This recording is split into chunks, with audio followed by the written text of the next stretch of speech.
చెప్పారు.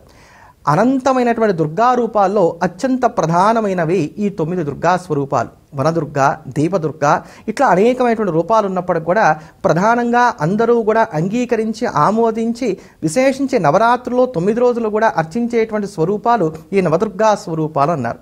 ఎవరి నవదుర్గలు అంటే ప్రథమం శైలపుత్రీతి, ద్వితీయం బ్రహ్మచారిణి, తృతీయం చంద్రగంటేతి, కూష్మాండేతి చతుర్థకం, పంచమం స్కందమాతేతి, షష్టం కాత్యాయనీతి చ, సప్తమం కళరాత్రీతి, మహాగౌరీతి చాష్టమం, నవం సిద్ధిదాత్రీ చ నవదుర్గా ప్రకీర్తితాః ఉక్తాన్యేతాని నామాని బ్రహ్మణ్యైవ మహాత్మనా అన్నారు మార్కండేయ పురాణంలో. ప్రథమం శైలపుత్రి అంటే మొట్టమొదటి దుర్గ ఎవరు నవదుర్గల్లో అంటే శైలపుత్రి దుర్గ, అలానే బ్రహ్మచారిణి, చంద్రగంట, కూష్మాండ, స్కందమాత, కాత్యాయని, కాళరాత్రి, మహాగౌరి, సిద్ధిదాత్రి, నవదుర్గా ప్రకీర్తితాః. వీళ్ళని 9 దుర్గలుగా చెప్తున్నారు.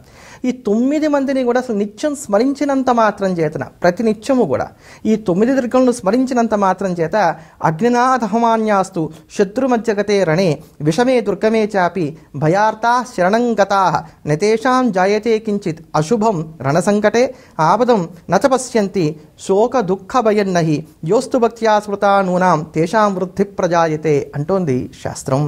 వాళ్ళని అగ్ని దహించలేదు అంటే అగ్ని బాధలు అనేటువంటి వాళ్ళకి కలగవు. చుట్టూ శత్రువులు ముట్టారు అనుకున్నటువంటి సందర్భంలో ఈ నవదుర్గలను స్మరించినంత మాత్రం చేత వీళ్ళకి శత్రుబాధల నుంచి కూడా విముక్తి అనేటువంటిది లభిస్తుంది, యుద్ధంలో జయం అనేటువంటిది కలుగుతుంది. ఎప్పటికీ కూడా అశుభములు అనేటువంటివి దరిచేరకుండా ఉంటానికి గాను అవకాశాలు ఏర్పడతాయి. ఆపదలు అనేటువంటివి కలగకుండా ఉంటాయి. శోకాలు దుఃఖాలు ఏవి కూడా రాకుండా ఉంటాయి. సంపదలు వృద్ధి చెందుతాయని చెప్పని శాస్త్రం మనకి తెలియజేస్తున్నటువంటి అంశం. అంతటి మహత్తరమైనటువంటి ఆ నవదుర్గల గురించి ఈరోజు మనం సంక్షిప్తంగా తెలుసుకునేటువంటి ప్రయత్నం చేద్దాం. ఈ నవదుర్గలలో మొదటి దుర్గా స్వరూపం శైలపుత్రి దుర్గా స్వరూపం. వందే వాంఛితలాభాయ చంద్రార్థకృత శేఖరాం వృషారూఢాం శూలధరాం శైలపుత్రిం యశస్వినీం అని చెప్పని ఆ తల్లికి మనం అందరము కూడా నమస్కారం చేసుకుందాం.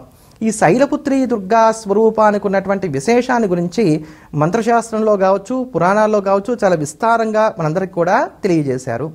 పూర్వం దక్షుడు యాగం చేస్తున్నప్పుడు ఆయన చేస్తున్నటువంటి నిరీశ్వర యాగాన్ని నిర్వహింపజేయడం కోసం అని చెప్పని సతీదేవి వెళ్ళి అక్కడ యోగాగ్నిలో ఆ తల్లి దగ్ధమైపోయిన తర్వాత సాక్షాత్తు హిమవంతుడి ఇంట శైలపుత్రిగా ఆవిడ అవతరించింది.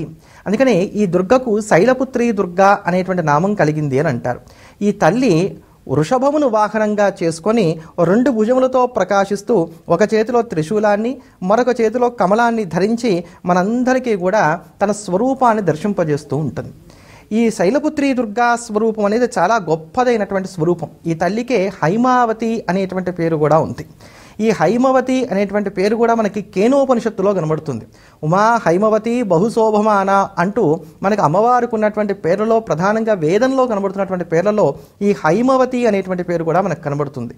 హేమవర్ణంలో ఉండేటువంటి కాంతులతో ప్రకాశిస్తున్నది ఈ తల్లి అని చెప్పడానికి కానీ ఇది గుర్తు. ఇక్కడ బంగారు వన్య అనేటువంటిది బ్రహ్మ తేజస్సును తెలియజేసేటువంటిది. ఆ తల్లి సమస్తమైనటువంటి బ్రహ్మ విద్యలో కూడా మూలభూతము అని చెప్పడానికి గాను ఈ రూపంలో మనం ఆరాధన చేస్తూ ఉంటాం. నవరాత్రుల్లో తొలినాడు ఈ తల్లిని మనం ఆరాధన చేయడం వలన మూలాధారం ప్రచోదనం అవుతుంది అని చెప్పని ప్రతీతి. ఎవరైనప్పటికీ కూడా ఈ శైలపుత్రి దుర్గాదేవిని కనుక ఆరాధన చేసినట్లయితే వారికి సమస్తమైనటువంటి శుభములు కూడా కలుగుతాయి. విశేషించి జ్ఞానం కలగడానికి ఆస్కారం అనేటువంటిది ఏర్పడుతుంది అని చెప్పి మనకి తెలియజేశారు. జాతా శైలేంద్రగేహేస శైలరాజసుతా తతః అనేటువంటి దేవీ పురాణాన్ని అనుసరించి కూడా హిమోద్రాజపుత్రిక కనుక ఈ తల్లికి శైలపుత్రి అనేటువంటి పేరు వచ్చింది. బిందువు, త్రికోణము, షట్కోణము, అష్టదళము, భూపురము అనేటువంటి యంత్రమును నిర్మాణం చేసి అందులోకి ఈ తల్లిని ఆవాహన చేసి అర్చించాలి అని చెప్పని తంత్రశాస్త్రం మనకు తెలియజేస్తోంది. సాధారణంగా నవదుర్గలందరికీ కూడా ఈ బిందు, త్రికోణ, షట్కోణ, అష్టదళయుతమైనటువంటి భూపురమే ప్రధానమైనటువంటి యంత్రంగా కూడా చెప్పబడింది. అలానే ఈ తల్లికి సంబంధించినటువంటి అనేకమైనటువంటి మంత్రములు ఉన్నాయి. ఓం శాం శీం శూం శైలపుత్రై స్వాహ అనేటువంటిది ఒక ప్రధాన మంత్రంగా చెప్పబడింది. ఇది కేవలం ఊరికిన అవగాహన కోసం చెప్తున్నటువంటి మాటే. ఇటువంటి మంత్రాలన్నీ కూడా గురువుల ముఖతః ఉపదేశం పొంది తర్వాతే అనుష్ఠానం చేయాలి. ఎవరికైతే మంత్రోపదేశం లేదో వారు కేవలం ప్రతినిత్యం శైలపుత్రి దుర్గాయి నమః అనేటువంటి నామాన్ని జపం చేస్తూ వచ్చినా కూడా సత్ఫలితాలని అందుకోగలుగుతారు.